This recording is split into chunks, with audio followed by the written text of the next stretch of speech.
Hi everyone, my name is Katheryn White, and I just want to go ahead and address some of my output and outcome measures that we were asked to discuss in Module 3.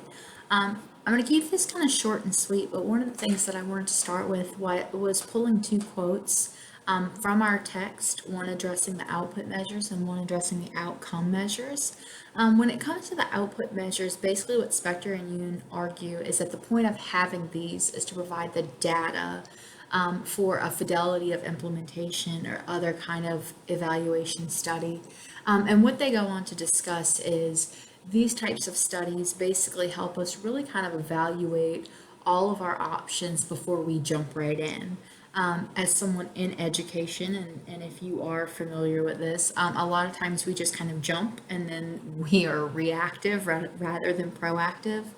So these output measurements are a great way for us to really go back and kind of assess all of the details required prior to just kind of jumping and then going back later and going, oops, we forgot to consider all of these things. And what I did in a few minutes is I'm just going to kind of show you what I considered for my project. And then when it comes to the outcome measurements, this is kind of how we divide the short, medium, and long-term goals, the long-term outcomes.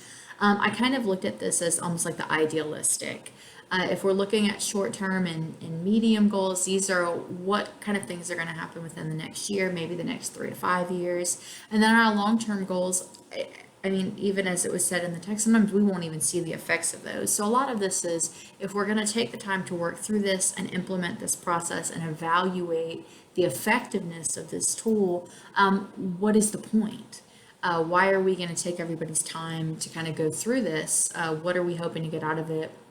What are our end goals? And what processes are we currently undergoing and what are we evaluating to see are we getting there? So what I basically did is I just broke it down into two different pieces just to kind of show, and I won't keep this very long, but this is my logic template when it was all done. So what I've done is kind of pulled some of the things that I've included, and I'm just going to kind of address it here. My project, just for a little bit of context, is to evaluate our Case 21 testing platform.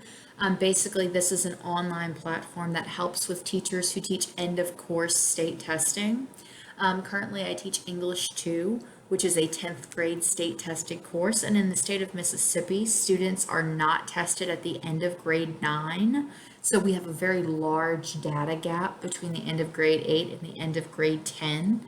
As an English teacher, it's incredibly difficult sometimes because I feel like I'm trying to work from the ground up. So having this type of data available to us would be incredible, especially in assessing what our students know versus where they're weak and which standards they can be improved upon. And also, this Case 21 program has been used up and down our Gulf Coast, our Mississippi Gulf Coast. And the thing that they kind of tout is that they have a 92% accuracy rate. And I'm very intrigued in seeing if this is in fact correct. Our previous program that we used had about a 78% accuracy rate.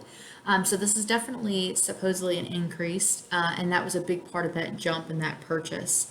So when I looked at the output measurements, the first thing that I did address, in fact, was does the data yield a 92% or higher accuracy rate? In other words, at the beginning of the year, students take a benchmark assessment. The program then predicts what they will make at the end of the year.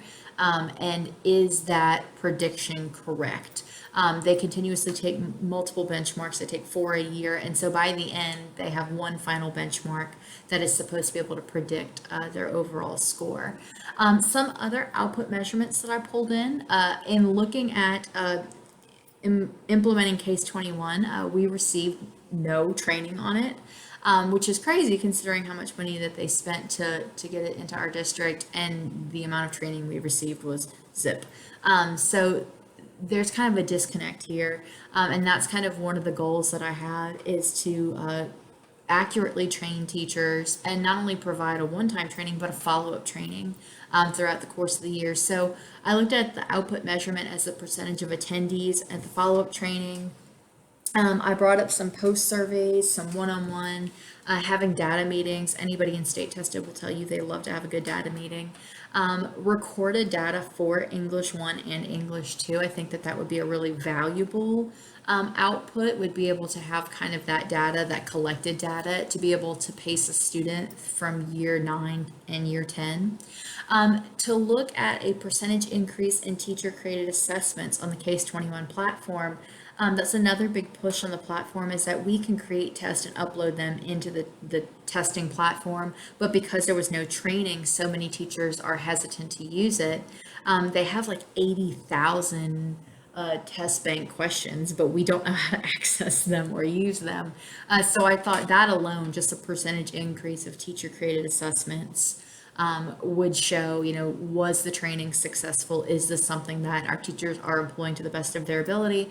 And also looking at the percentage increase of kind of just teacher and student traffic on the website. I know that that's something that our district can do, is they can go back and they can pull the amount of traffic on one particular site. So Google Classroom is something that's astronomically high because we use it every single day. But as of right now, we use Case 21 once a 9 weeks, to the point that our students forget their logins and it kind of becomes a little bit chaotic. So I think just having that higher traffic in and out of the site would help with that. And so looking at some of the outcome measurements, some of my shorter outcomes, I thought, if just the fact that the district would continue using this program this year, it's not just kind of a one and done. So if they don't meet that 92% accuracy rate, not just throwing it out and trying the next best thing. Obviously providing the missing professional development and training, and then beginning to incorporate grade 9 into our data meetings. This is actually something that's currently in the process within my district, is to kind of do almost like a 9-10 merge, and begin incorporating some of these ninth grade teachers into this process. One of my medium goals is continuing the program for 3 to 5 years. Anyone will tell you it will take 3 years to implement a program before you can determine if it's truly effective or not. And so I think that that's something, kind of buying into this program for a couple of years, and after the 3-year mark, really evaluating, is this something that's, showing growth, or is this something that really we're just spending money on that we don't need? Something else I thought about would be teacher tech cohorts, having teachers who can train incoming and new teachers, allow for troubleshooting, train other teachers on how to build assessments, and then leading that into the portfolio of teacher created assessments as well. We all know, teachers come and go, retire, leave, everything else. So to kind of have this portfolio system where we can continue to use some of these really great teacher created assessments and not lose them once kind of that teacher maybe shifts around or goes to a different grade level or retires out. And some of my long-term, I guess this was more of my kind of ideal, is the idea that, Case 21 kind of becomes like a concrete addition to our district. Just like a few years ago, we introduced Google Classroom, and now it's kind of a driving force in our district. Ideally, I'd like for Case 21 to become the same thing, something that's reliable. Our state, unfortunately, does not provide us with up-to-date testing equipment and resources. So we're kind of just shooting blind a lot of the times. And so this has been the first program that we've kind of been able to see that's given us a little bit of direction. So I'm hoping that it would just kind of become a concrete addition to our district. Also, future assessment trainings, I would love to use Case 21 as the benchmark.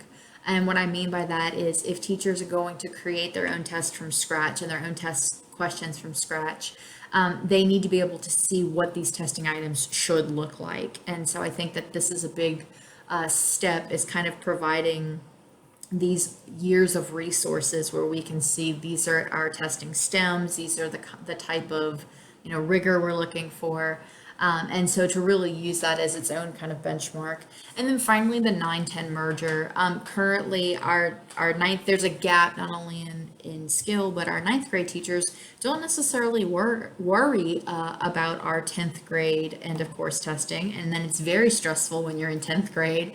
So there's kind of this push towards, like I said earlier, almost like a 9-10 merger. And I'm hoping that one of the long-term goals would be by incorporating Case 21 effectively and incorporating ninth grade English teachers into 10th grade data meetings and incorporating all of the data and kind of merging it all together, it becomes much more of a 9-10 test rather than just an end of course 10th grade test. So I do know this is a lot of state testing talk, but that's kind of been my goal, is really looking at the Case 21 platform because it kind of came in as the saving grace. And I think it's important now to really recognize, are they upholding their end of the deal? Is the program as efficient as we'd like for it to be? And is it worth the fiscal risk that we're essentially taking? It's a $30,000 program, so if our district's going to put that much money out, are we getting, the end result? And this is just kind of a final image of my logic model, which I'm sure you'll have an opportunity to look at later, kind of when I share it with everyone. But the main goal, kind of as I said, is to really push towards assessing, is this a good program, and giving it time to really kind of work its magic within our district and not just cutting it out after the first year.